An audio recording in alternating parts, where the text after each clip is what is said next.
দেশে সাম্প্রদায়িক দাঙ্গা সৃষ্টি ফাঁদ পেতেছিল ষড়যন্ত্রকারীরা। দেশে সাম্প্রদায়িক দাঙ্গা সৃষ্টি ফাঁদ পেতেছিল ষড়যন্ত্রকারীরা। ভারত ও পতিত সরকারের দোসররা এতে ইন্ধন দিচ্ছে বলে মনে করেছেন বিশ্লেষকরা।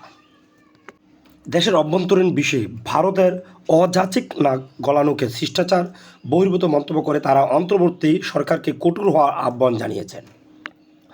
সমন্বিত সনাতন জাগরণ জোটের মুখপাত্র চিন্ময় দাসকে গ্রেপ্তারের পর মঙ্গলবার জামিন আবেদন ঘিরে চট্টগ্রামে বিক্ষোভ ও সংঘর্ষের ঘটনা ঘটে। এই সময় সহকারী পাবলিক প্রসিকিউটর সাইফুল ইসলাম আলিফকে হত্যা করা হয়। এই ঘটনাকে সাম্প্রদায়িক দাঙ্গা লাগানোর চেষ্টা বলছে বিশ্লেষকরা।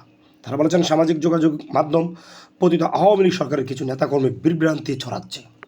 ঢাকা বিশ্ববিদ্যালয় কলা অনুষদের ডিন অধ্যাপক সিদ্দিকুর রহমান খান বলেন, ভারত যে প্রক্রিয়াটি দেখিয়েছে সেটাকে পরিপূর্ণভাবে একটা ধর্মীয় দৃষ্টিকোণ থেকে দেখিয়েছে। ফলে আমরা বলব সরকার এই ধরনের বিষয়গুলো শক্ত হাতে মোকাবেলা করব।